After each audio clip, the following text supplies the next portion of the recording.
Hello students, आज का topic है फ्री बॉडी डायग्राम। मैकेनिक्स को समझने के लिए फ्री बॉडी डायग्राम समझना बहुत ही इम्पोर्टेंट है। फ्री बॉडी डायग्राम बेसिकली किसी सिस्टम पर या किसी ऑब्जेक्ट पर लगने वाले ऑल फोर्सेस का रिप्रेजेंटेशन है। किसी सिस्टम या ऑब्जेक्ट पर लगने वाले फोर्स का मैग्नीट्यूड क्या है और उसका डायरेक्शन क्या है, इसको रिप्रेजेंट करना ही एफबीडी है, फ्री बॉडी डायग्राम है। एक सिंपल डायग्राम बनाना, मतलब एक कॉम्प्लिकेटेड या कॉम्प्लेक्स डायग्राम को सिंपल डायग्राम में कन्वर्ट करना ही फ्री बॉडी डायग्राम है, ताकि हम अपने प्रॉब्लम्स को ईजिली सॉल्व कर सकें। तो मैं एक एग्जांपल, बिल्कुल छोटा सा एग्जांपल लेता हूँ। एक टेबल है, उस पर एक ब्लॉक रखा हुआ है m मास का। इस ब्लॉक पर कितने फोर्सेस लग रहे हैं ये हमें देखना है और उसको रिप्रेजेंट करना है। तो इस ऑब्जेक्ट पर एक सिंपल सा, ऑलवेज हर एक ऑब्जेक्ट पे जो भी अर्थ पर है उस पर ग्रेविटेशनल फोर्स लग रहा है, तो ग्रेविटी डाउनवर्ड डायरेक्शन में ग्रेविटेशनल फोर्स लग रहा है। अब न्यूटन्स के थर्ड लॉ के अकॉर्डिंग जब भी कोई एक्शन फोर्स आता है तो उसका रिएक्शन फोर्स भी होता है। तो ये टेबल, इस टेबल पर ये m block mg downward force apply कर रहा है, जिसकी वजह से यहाँ से रिपल्सिव फोर्स, रिएक्शन फोर्स एक आ रहा है, जिसको हम क्या कहेंगे, नॉर्मल। जिसको क्या कहेंगे, नॉर्मल। तो mg डाउनवर्ड लगेगा, एक नॉर्मल रिएक्शन ऊपर आएगा, रिपल्सिव नहीं, रिएक्शन फोर्स अपवर्ड n आ जाएगा। तो इस ब्लॉक पर ओनली टू फोर्सेस लग रहे हैं, टू फोर्सेस अप्लाइड हो रहे हैं, एक downward mg and normal reaction n। ये इस ऑब्जेक्ट का एफबीडी है। इसी ऑब्जेक्ट में अगर कोई फोर्स F अप्लाइड किया जाए तब इसका एफबीडी क्या बनेगा, देख लेते हैं।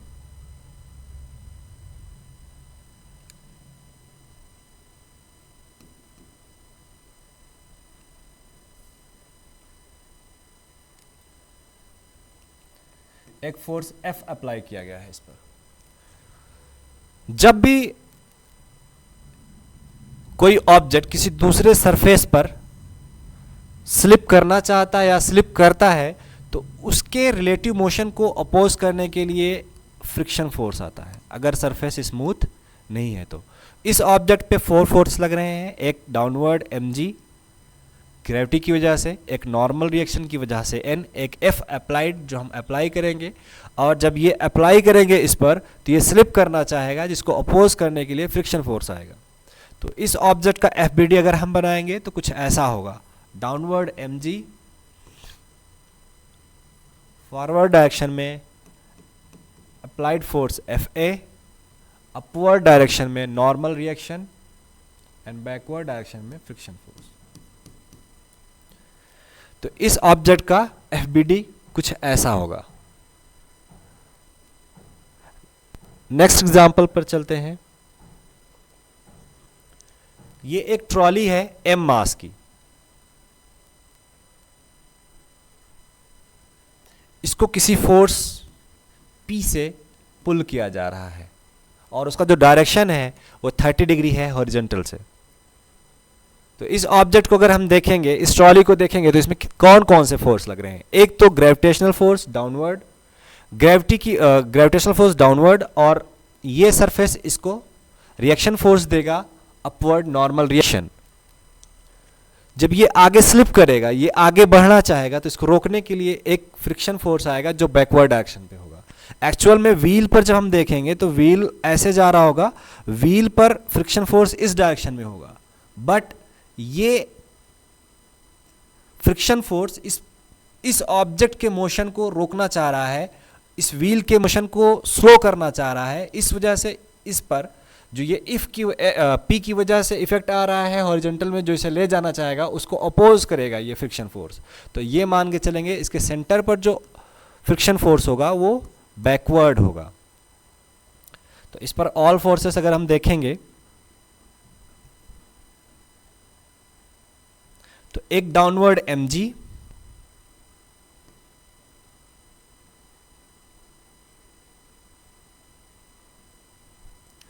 एक अपवर्ड डायरेक्शन में नॉर्मल रिएक्शन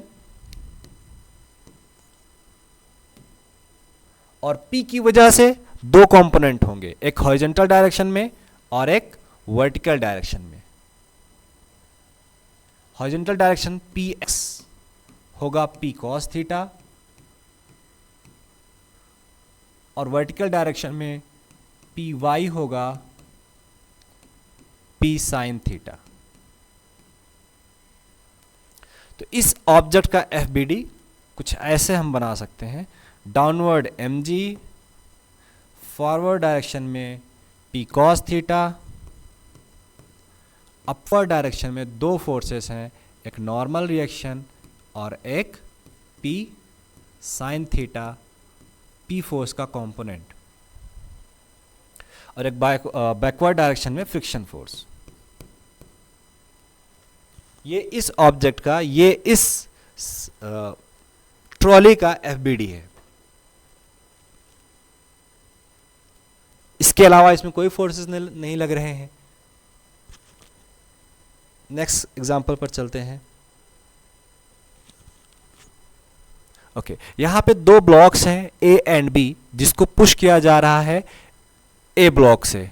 A ब्लॉक पर फोर्स लगा के इन दोनों ब्लॉक्स को पुश किया जा रहा है। तो पहले A ब्लॉक का FBD बनाएंगे। ब्लॉक A, इस पर अप्लाइड फोर्स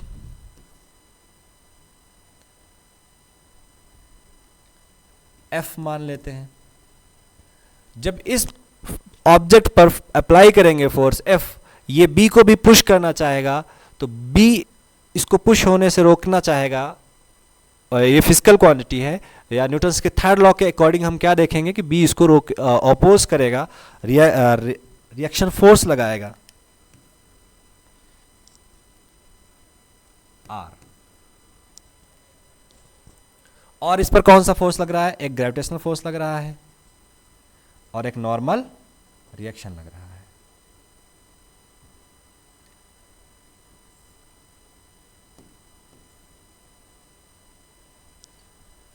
एक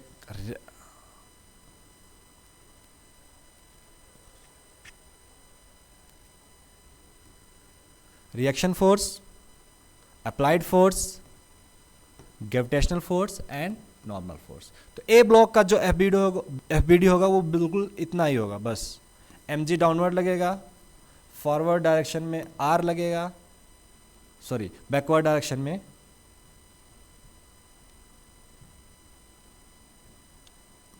B की वजह से जो रिएक्शन होगा R होगा, और फॉरवर्ड डायरेक्शन में जो इसको अपोज करना, इसको आगे बढ़ाना चाहेगा, वो अप्लाइड फोर्स F होगा, और अपवर्ड डायरेक्शन में नॉर्मल रिएक्शन। ये इस ऑब्जेक्ट का FBD है। अगर हम ऑब्जेक्ट B की बात करें,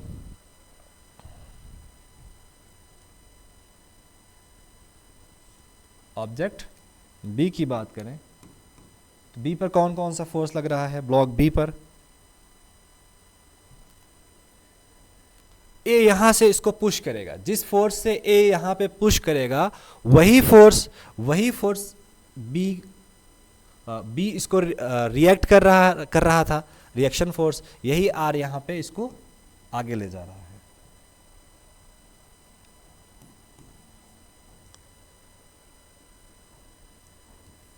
डाउनवर्ड डायरेक्शन में m', अगर हम इसका मास m माने और इसका m' माने तो डाउनवर्ड m', अपवर्ड डायरेक्शन में नॉर्मल रिएक्शन इसके मास की वजह से n', और अगर ये सरफेस स्मूथ नहीं है, फ्रिक्शन है, तो फ्रिक्शन फोर्स भी यहां पे लगेगा। F अप्लाइड था, रिपल्सिव फोर्स था, रिएक्शन फोर्स था, एंड फ्रिक्शन फोर्स। यहां पे भी फ्रिक्शन फोर्स आएगा और वो फ्रिक्शन फोर्स अलग होगा इससे, Fr'। तो इस ऑब्जेक्ट B पर लगने वाले all forces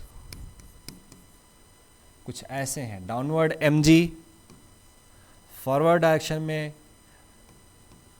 R, and upward direction में normal reaction, and backward direction में फ्रिक्शन फोर्स। और A पर ये है। ये बिल्कुल सिंपल सा एग्जांपल है, इस पे लगने वाले ऑल फोर्सेस का ये रिप्रेजेंटेशन है। हम नेक्स्ट एग्जांपल पर चलते हैं। 3 ब्लॉक सिस्टम है, यहाँ पे 3 ब्लॉक्स हैं M1, M2, M3। इससे पहले वाले केस में भी और इस केस में भी 2 कंडीशन है। इसके पहले वाले केस में क्या था कि या तो सरफेस स्मूथ हो या रफ हो। जब सरफेस रफ होगी तो फ्रिक्शन फोर्स होगा, वो वहाँ पे दिखाया गया है। यहाँ पे कंडीशन 2 है, 2-3 कंडीशन बन सकती है लेकिन जनरली 2 कंडीशन है। एक, या तो ये सारे ब्लॉक्स एक साथ चल रहे हों और ये सरफेस क्या हो, स्मूथ हो या फिर सरफेस हो रफ हो। एक दूसरा ये हो कि ये यहाँ से निकल जाए और ये यहीं पे वापस यहीं पे गिर जाए, M2 और M3, और M3 आगे निकल जाए। तो FBD जो हम बनाने जा रहे हैं वो उस केस में बनाने जा रहे हैं जब ये तीनों ब्लॉक एक साथ जा रहे होंगे। ये तीनों ब्लॉक एक साथ जा रहे होंगे, मीन्स ये फ्रिक्शन में आपको क्लियर होगा अगर आपने पढ़ा होगा फ्रिक्शन तो, कि किस कंडीशन में ये एक साथ जाएगा, किस कंडीशन में एक साथ नहीं जाएगा, है ना।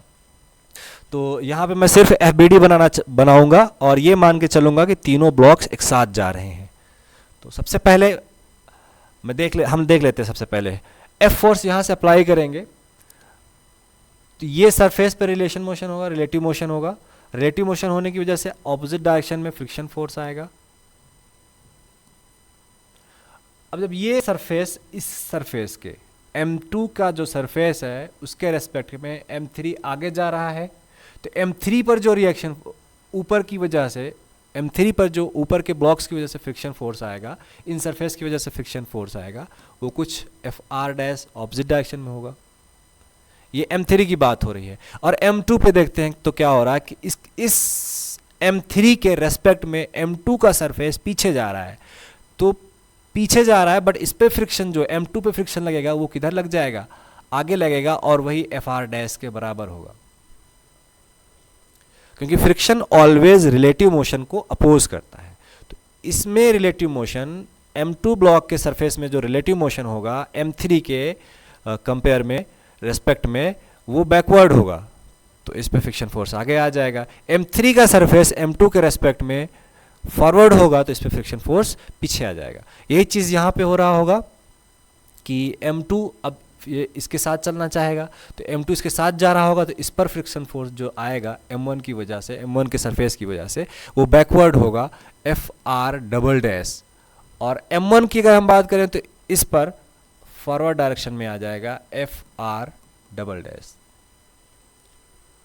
अब फ्रिक्शन किस डायरेक्शन में होगा ये देखने के बाद FBD बनाना बिल्कुल इजी हो गया। अगर हम M3 की बात करें, M3 ब्लॉक की, M3 पर FBD बनाना है, इस डायरेक्शन में फोर्स अप्लाइड फोर्स F लग रहा है। बैकवर्ड डायरेक्शन में फ्रिक्शन फोर्स ऊपर के सरफेस की वजह से FR' और नीचे के सरफेस की वजह से FR लग रहा है। और डाउनवर्ड डायरेक्शन में इसकी वजह से mg, M3g, और ये दोनों सरफेस का जो वेट है वो भी इसको डाउनवर्ड पुश कर रहा होगा, मतलब M1 प्लस M2g, ये भी लग रहा होगा डाउनवर्ड। और यहाँ पे M3, ये सरफेस M3 पर रिएक्शन फोर्स दे रहा होगा, नॉर्मल रिएक्शन। ये M3 ब्लॉक का FBD है, इस पर इतने ही फोर्सेस अप्लाइड हो रहे हैं और इसी डायरेक्शन में। अगर हम M2 की बात करें तो M2 पर फ्रिक्शन फोर्स आगे की तरफ लगेगा FR', जिसकी वजह से ये साथ में जा रहा है। और बैकवर्ड डायरेक्शन में ऊपर के ब्लॉक की वजह से, ऊपर के सरफेस की वजह से FR' friction force opposite direction में लगेगा।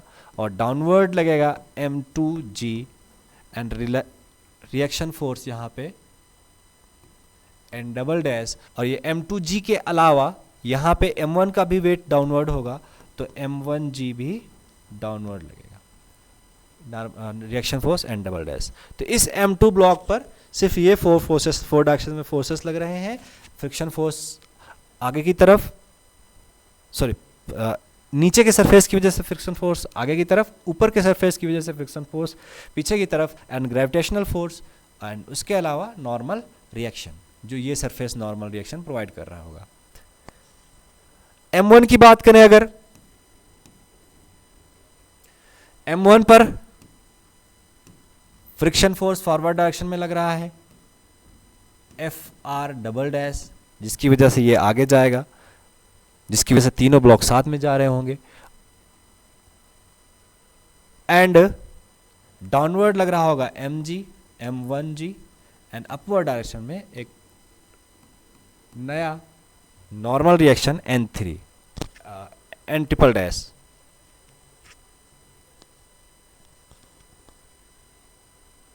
ये जब फ्रिक्शन में पढ़ेंगे तो जनरली जल्दी समझ में नहीं आ रहा होता है, उसकी वजह होती है फ्रिक्शंस के डायरेक्शन को समझना एंड फ्रिक्शन के डायरेक्शन को, और कंडीशंस इसमें 3-4 होती हैं। तो एफबीडी बनाना मैं यहाँ पे सिखा रहा हूँ। फ्रिक्शन का टॉपिक जब पढ़ाऊँगा तो वहाँ पे मैं, या पहले वीडियोस में देखिएगा तो वहाँ पे फ्रिक्शन फोर्स के बारे में पूरा डिटेल है कि कितनी कंडीशंस होती हैं और फोर्स का डायरेक्शन कैसे कैसे चेंज होता है। तो नेक्स्ट एग्जाम्पल पे चलते हैं। Incline plane. इंक्लाइन प्लेन पे किस तरह से एफबीडी बनेगी वो हम इस एग्जाम्पल में देखेंगे। ये एक इंक्लाइन प्लेन है, ये अर्थ के सरफेस के हॉरिजॉन्टल है और ये वर्टिकल है। ये अर्थ के सरफेस के हॉरिजॉन्टल एंड ये वर्टिकल। तो ऑलवेज ग्रेविटेशनल फोर्स तो हर जगह होगा अर्थ पे, अर्थ पर कोई भी ऑब्जेक्ट होगा तो उस पर ग्रेविटेशनल फोर्स लग रहा होगा। तो यहाँ पे सबसे पहले हम ग्रेविटेशनल फोर्स की बात कर लेते हैं। डाउनवर्ड लग रहा है ग्रेविटेशनल फोर्स, डाउनवर्ड लग रहा है ग्रेविटेशनल फोर्स mg, और ये इस सरफेस इस सरफेस या इस एक्सिस के परपेंडिकुलर होगा mg। इसके पैरेलल लाइन एक हम अगर बनाए यहां पे,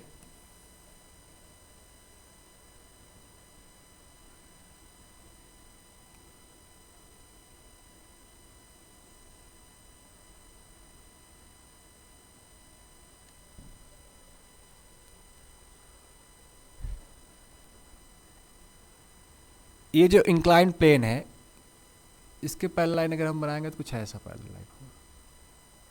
ये एंगल समझाने के लिए मैं ये चीजें कर रहा हूं। ये एंगल थीटा है, ये एंगल थीटा है, तो यहां से देखेंगे तो ये एंगल क्या होगा, ये भी थीटा होगा क्योंकि ये और ये पैरेलल है, ये और ये पैरेलल, तो ये भी एंगल क्या होगा, थीटा होगा। ये इस प्लेन के पैरेलल और इस प्लेन के परपेंडिकुलर लाइन कुछ ऐसे है।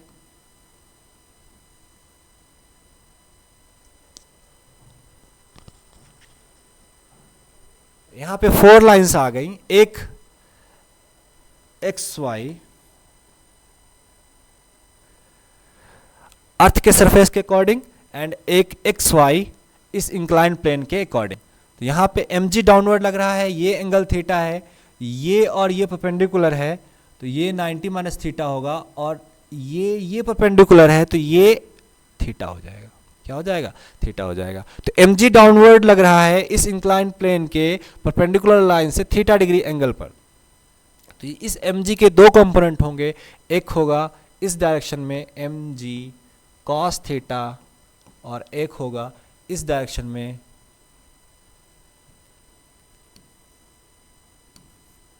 mg sin theta. ये इसी कंपोनेंट की वजह से नीचे स्लिप करेगा और इसकी वजह से एक नॉर्मल रिएक्शन ऊपर आएगा। ये सरफेस पे ये जो mg cos थीटा लग रहा है इसकी वजह से नॉर्मल रिएक्शन आएगा, और इस पर ये सरफेस अगर रफ है तो एक ऑपोजिट डायरेक्शन में फ्रिक्शन फोर्स आ जाएगा। तो इस ब्लॉक का जो एफबीडी बनेगा कुछ ऐसे बनेगा।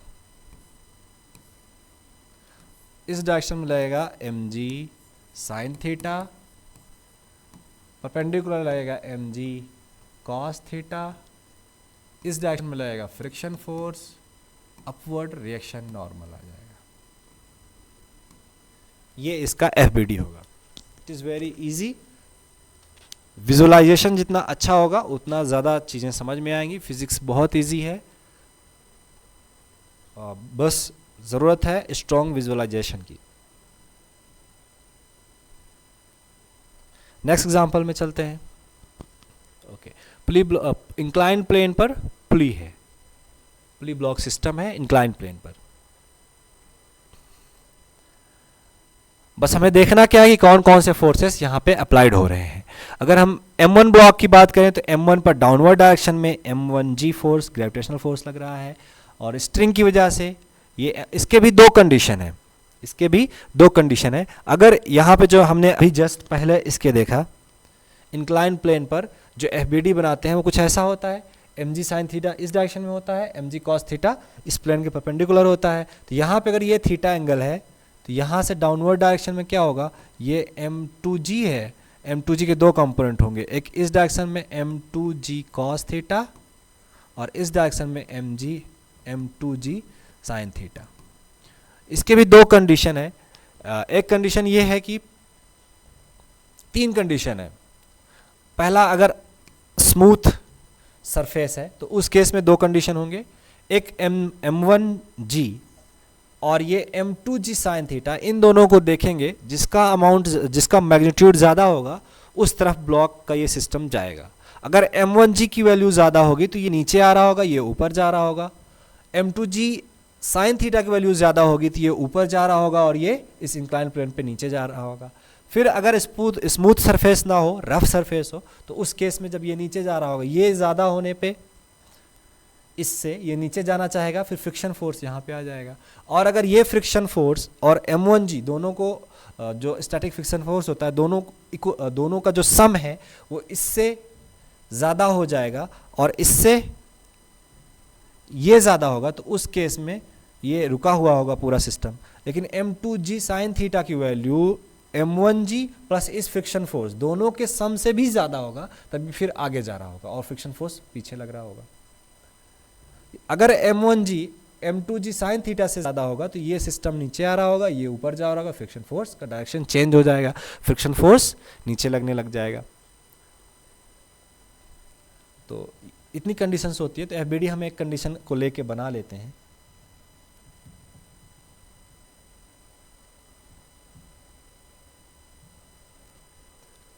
ये मान के चलते हैं कि m1g ज़्यादा है, m1g ज़्यादा है m2g और इसके फ्रिक्शन फोर्स है, तब जो FBD बनेगा, m1 की अगर हम बात करें तो m1g डाउनवर्ड डायरेक्शन में ग्रेविटेशनल फोर्स एंड यहाँ पे टेंशन फोर्स आ जाएगा। स्ट्रिंग जब भी होती है तो वहाँ पे टेंशन फोर्स T होता है।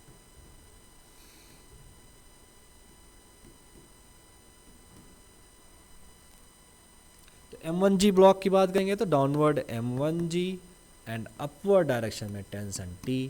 और अगर हम इस ब्लॉक की बात करेंगे तो यहाँ पे इस डायरेक्शन में आ जाएगा m2g का sine theta, sine theta.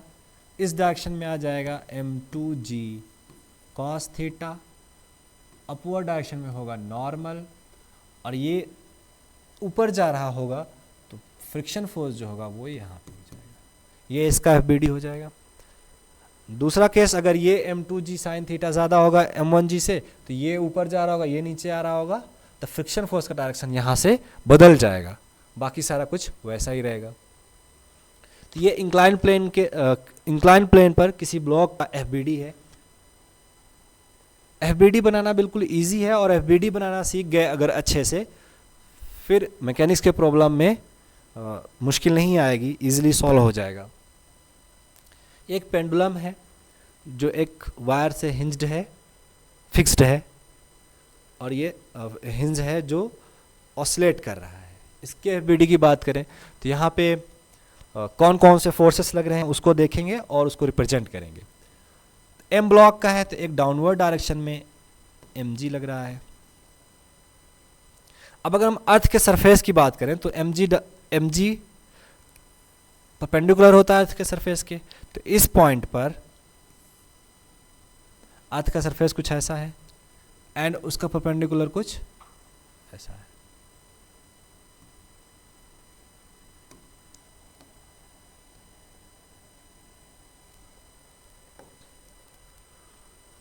Gravity की वजह से m1g ऐसे लग रहा है। अब ये जिस प्लेन में मोशन कर रहा है, अगर हम उसकी बात करें तो वो इस प्लेन के इस प्लेन में मोशन कर रहा है। ये इस इंस्टेंट किस प्लेन में मोशन कर रहा है, इस प्लेन में। जिसकी वजह से ये नीचे आएगा, जिसकी वजह से ये नीचे आएगा, इसी प्लेन में नीचे आएगा। तो एम जी का जो ये एंगल थीटा है, तो यहाँ से देखेंगे तो ये कितना हो जाएगा, अगर इसके परपेंडिकुलर डालेंगे ये लाइन और यही परपेंडिकुलर है, ये पैरेलल लाइन है, तो ये थीटा है, तो ये भी क्या हो जाएगा, थीटा हो जाएगा। तो इस प्लेन के रेस्पेक्ट में जैसे इंक्लाइन प्लेन में होता है, वैसे ही एम जी का एक कंपोनेंट इस तरफ आ जाएगा एम जी कॉस थीटा, एक आ जाएगा इस डायरेक्शन में एम जी साइन थीटा, जिसकी वजह से ये ऑसिलेट करेगा, जिसकी वजह से ये ऊपर जाने के बाद फिर से नीचे आएगा और यहाँ पे एक टेंशन टी लगेगा। बस इतने ही फोर्सेस इसमें अप्लाइड हो रहे हैं, एम जी और टी, एम जी और टी। एम जी के दो कंपोनेंट होंगे इस प्लेन के रेस्पेक्ट में, एक एम जी कॉस थीटा जिसकी वजह से ये टेंशन आ रहा होगा, और एक हो जाएगा एम जी साइन थीटा। अब ये बॉल एवरी इंस्टेंट चेंज हो रहा है इसकी पोजीशन, जब ये यहाँ पे होगा तो उस केस में इस पर एम जी डाउनवर्ड लगेगा और अपवर्ड डायरेक्शन में टेंशन टी लगेगा और हॉरिजॉन्टल डायरेक्शन में कोई फोर्स नहीं लगेगा। फिर जब ये यहाँ पे होगा तो इस केस में भी ये एंगल अगर थीटा डैश है तो उस केस में फिर डाउनवर्ड एम जी हो गया।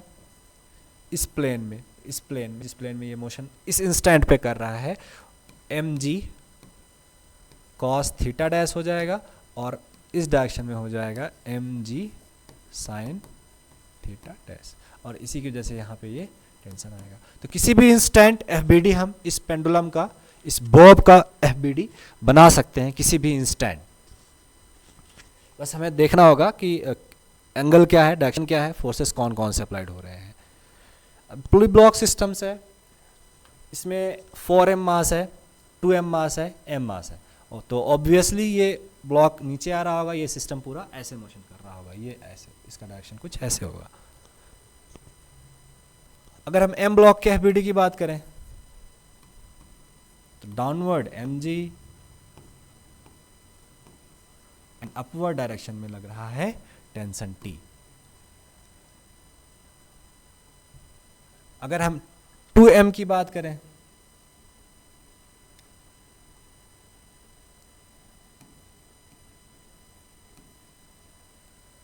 एक ये टेंशन T, जो यहाँ पे टेंशन T लग रहा है वो यहाँ पे भी लग रहा है, यहाँ पे भी एक दूसरा टेंशन लग रहा है, यहाँ पे एक दूसरा टेंशन लग रहा है। ये अगर T है तो ये मान चलेंगे T डैश है। तो इस ब्लॉक पर ऊपर जो लगेगा वो T टेंशन लग रहा होगा और नीचे T डैश प्लस 2mg, ये ग्रेविटी की वजह से 2m पर जो ग्रेविटेशनल फोर्स आएगा 2mg एंड ये टेंशन T डैश। अगर हम M4 ब्लॉक की बात करेंगे, 4m ब्लॉक की, तो डाउनवर्ड लग जाएगा 4mg और ऊपर टेंशन T डैश।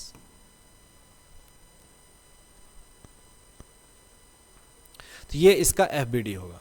ये पुली ब्लॉक सिस्टम है। तो FBD जो है वो बहुत इजी है, बस उसको हमें विजुलाइज करना है। ये कुछ एग्जांपल्स मैंने बताए हैं जिससे काफ़ी कुछ क्लियर हुआ होगा। फिर जब फ्रिक्शन फोर्स पढ़ते हैं या आपने पढ़ा होगा तो फ्रिक्शन फोर्स के प्रॉब्लम्स को सॉल्व करने में बहुत सारे FBD बनते हैं, फिर वहाँ से सारी चीज़ें क्लियर हो जाती हैं। अगर इतना आपको समझ में आ गया है तो आगे जब आप प्रॉब्लम सॉल्व करोगे तब इजीली कर लोगे, वहाँ पे कोई दिक्कत नहीं आएगी, आपको समझ में आ रहा होगा।